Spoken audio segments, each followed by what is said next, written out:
राधे कृष्ण दोस्तों, मैं भाविनी मिश्रा आप सभी का अपने चैनल में स्वागत करती हूँ। आप सभी के सुखी और स्वस्थ जीवन की कामना करती हूँ। आप सभी को दीपावली पर्व की बहुत बहुत शुभकामनाएं। ये दिवाली आप सबके जीवन में सुख, समृद्धि और ऐश्वर्य लेकर आए, इसी की कामना करते हुए वीडियो शुरू करती हूँ। तो हम सुन रहे हैं अपने चैनल पर कार्तिक मास कथा के सभी अध्याय। कार्तिक मास का आज लिखूं 14वां अध्याय। श्री हरि कृपा करे सदा प्रेम बरसाए। और कथा आरंभ करते हैं। तब उनको इस प्रकार धर्म पूर्वक राज्य करते हुए देव देवता क्षुब्ध हो गए। उन्होंने देवादि देव शंकर का मन में स्मरण करना आरंभ किया। तब भक्तों की कामना पूर्ण करने वाले शंकर जी ने नारद जी को बुलाकर देव कार्य की इच्छा से उनको वहां भेजा। शंभु भक्त नारद शिव की आज्ञा से देवपुरी गए। इंद्रादिक सभी देवता व्याकुल होकर शीघ्रता से उठ नारद जी को उल्कंठा भरी दृष्टि से देखने लगे। अपने सब दुखों को कहकर उन्हें नष्ट करने की प्रार्थना की। तब नारद जी ने कहा, मैं सब कुछ जानता हूँ, इसलिए अब मैं दैत्यराज जलंधर के पास जा रहा हूँ। ऐसा कहकर नारद जी देवताओं को आश्रित करके जलंधर की सभा में आए। जलंधर में ने नारद जी के चरणों की पूजा कर हंसते हुए कहा, हे ब्राह्मण, कहिए आप कहाँ से आ रहे हैं, यहाँ कैसे आए हैं? मेरे योग्य जो सेवा है, जो आज्ञा हो, वो मुझे बताइए। नारद जी ने प्रसन्न होकर बोले, हे महाबुद्धिमान जलंधर, तुम धन्य हो। मैं स्वेच्छा से कैलाश पर्वत पर गया था, जहाँ 10,000 योजनाओं में कल्प वृक्ष का वन है। वहां मैंने सैकड़ों कामधेनुओं को विचरित करते हुए देखा तथा यह भी देखा कि वह चिंतामणि से प्रकाशित परम दिव्य, अद्भुत और सब कुछ सुवर्णमय है। मैं वहां पार्वती के साथ स्थित शंकर जी को भी देखा, जो सर्वांग सुंदर, गौण, वर्ण, त्रिनेत्र और मस्तक पर चंद्रमा धारण किए हुए हैं। उन्हें देखकर मुझे बड़ा आश्चर्य हुआ कि इतने समान समृद्धशाली त्रिलोकी में कोई है या नहीं। हे दैत्येंद्र, उसी समय मुझे तुम्हारी समृद्धि का स्मरण हो आया और उसे देखने की इच्छा से ही मैं तुम्हारे पास चला आया हूँ। यह सुनकर जलंधर को बड़ा हर्ष हुआ। उसने नारद जी को अपनी सब समृद्धि दिखला दी।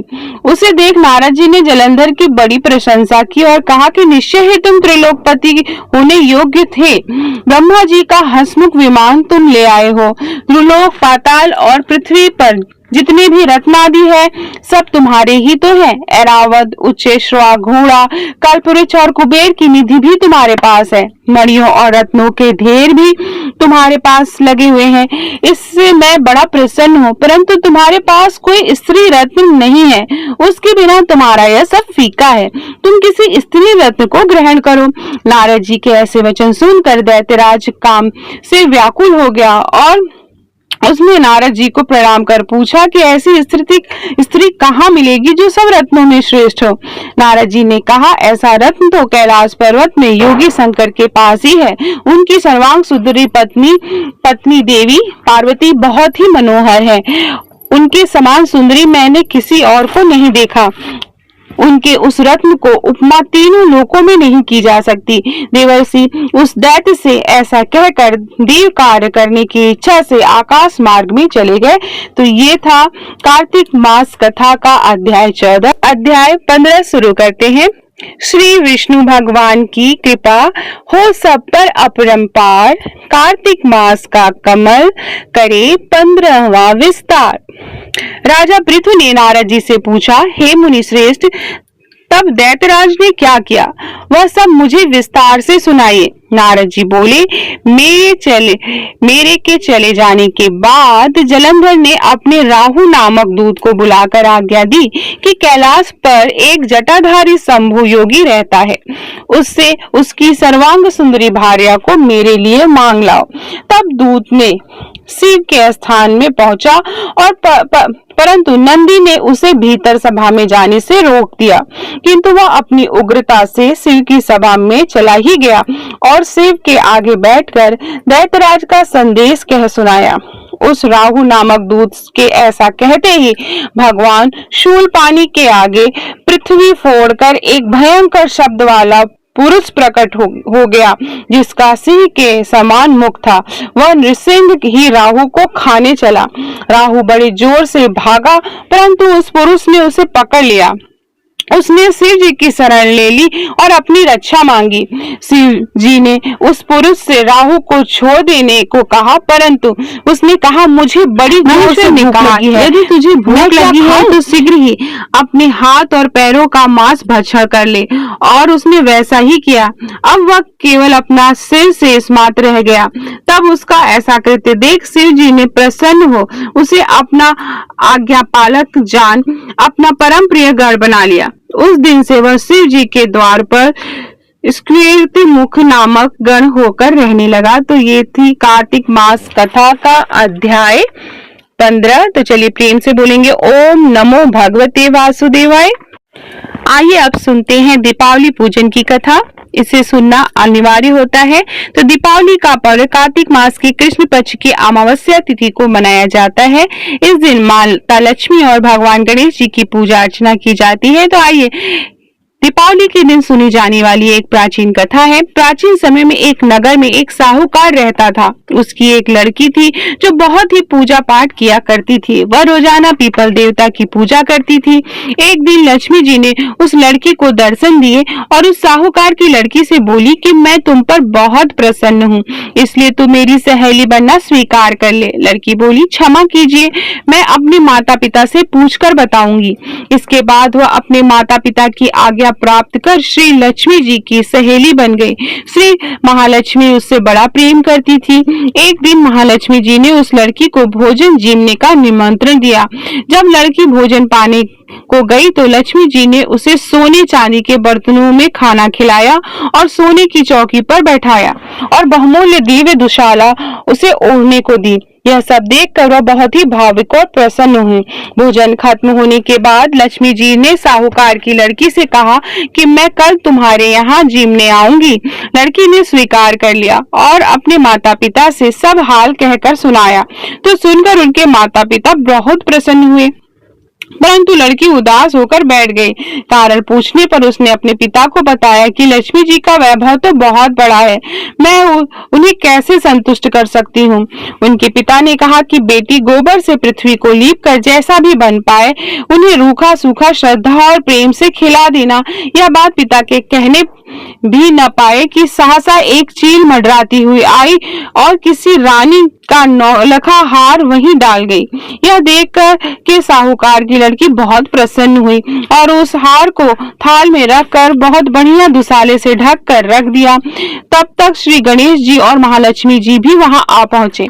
लड़की ने उन्हें सोने की चौकी पर बैठने को कहा। इस पर श्री महालक्ष्मी जी ने कहा कि इस पर तो राजा रानी बैठते हैं, हम कैसे बैठे। बहुत आग्रह करने पर महालक्ष्मी जी और गणेश जी ने बड़े प्रेम से भोजन किया। लक्ष्मी जी और गणेश जी ने पदार्पण करते ही साहूकार का घर सुख संपत्ति से भर गया।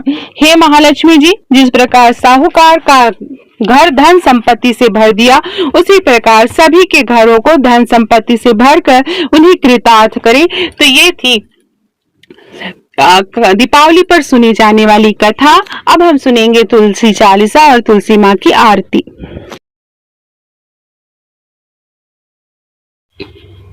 अथ श्री तुलसी चालीसा। जय जय तुलसी भगवती सत्यवती सुखदानी, नमो नमो हरिप्रियसी श्री वृंदा गुण खानी। जय नंदिनी जय पूजिता विश्व पावनी देवी, जयति पुष्य सारा सुरभि हरि जीवनी सुर सेवी। श्री हरि शीस विराजिनी देहु अमर वर अम्बे, जनहित दे वृंदावनी अब जन करहु विलंब। धन्य धन्य श्री तुलसी माता, महिमा अगम सदा श्रुति गाता। हरि के प्राणुल से तुम प्यारी, हरि हेतु कीन्हो तप भारी। जब प्रसन्न है दर्शन दीन्हो, जब तक कर जोरी विनय हम कीन्हो।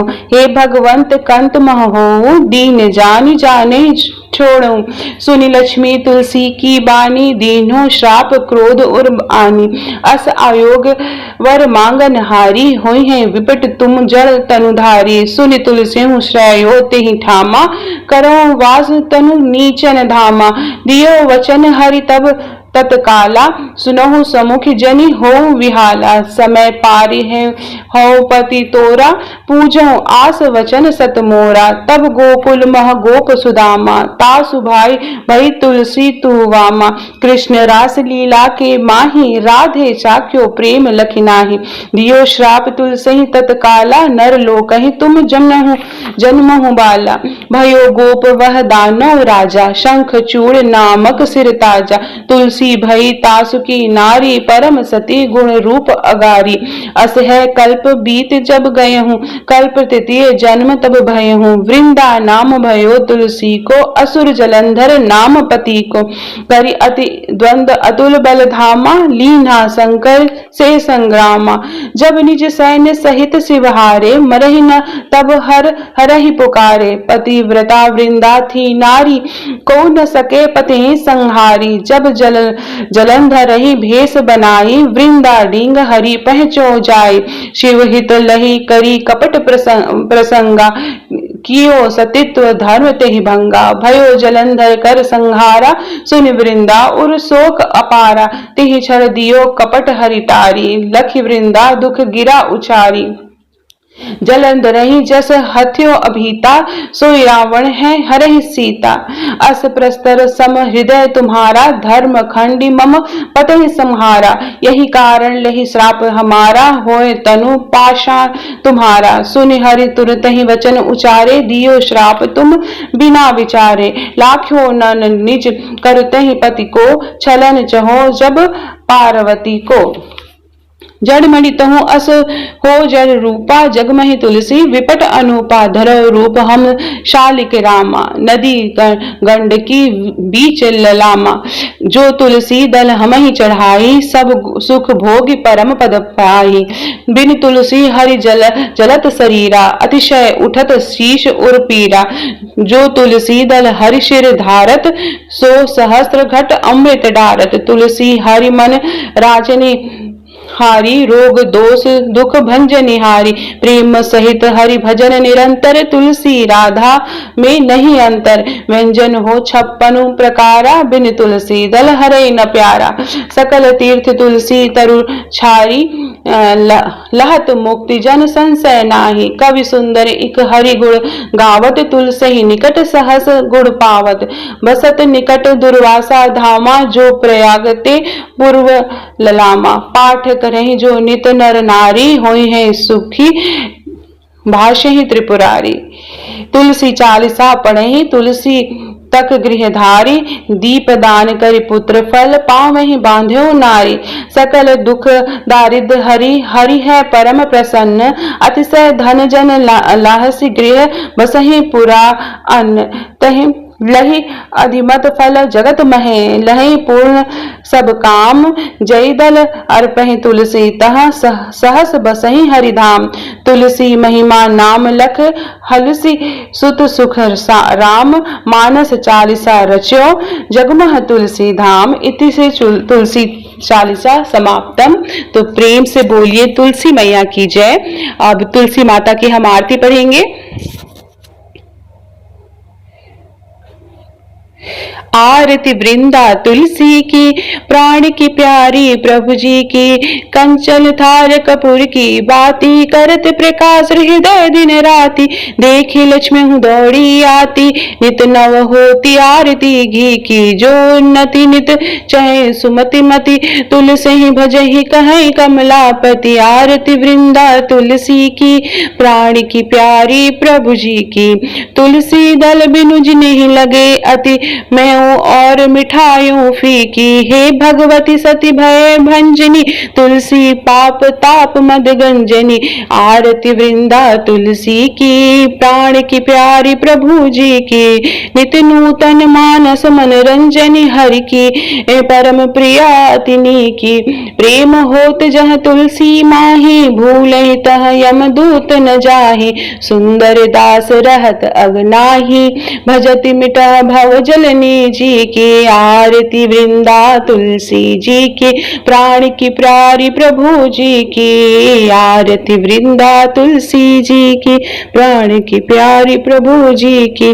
तो ये थी तुलसी महारानी की आरती, जो शाम को जब आप दीपदान करेंगे या सुबह दीपदान करेंगे तो तुलसी माँ को जरूर आप आरती करें तुलसी माँ की। और 1 महीने, आप साल भर तुलसी को दिया नहीं जलाते हैं, लेकिन ये कार्तिक मास में आप तुलसी में दिया जरूर जलाएं। तुलसी माँ को शाम के समय स्पेशली आप दिया जरूर जलाएं। तो आप सभी को कार्तिक मास की बहुत बहुत शुभकामनाएं। और आपको मेरी आवाज पसंद आ रही हो, मुझसे कथा सुनना पसंद आ रहा हो, तो प्लीज कमेंट बॉक्स में राधे कृष्ण जरूर लिखिएगा। ये कार्तिक मास हम सब के जीवन में सुख और खुशहाली, ऐश्वर्य, सुख, समृद्धि लेके आए, इसी की कामना करते हुए प्लीज मेरे चैनल को सब्सक्राइब कर लीजिएगा। बहुत बहुत धन्यवाद ये वीडियो देखने के लिए। और आपको सभी अध्याय के करके इस महीने में आपको कार्तिक मास के मिलेंगे। बहुत बहुत धन्यवाद।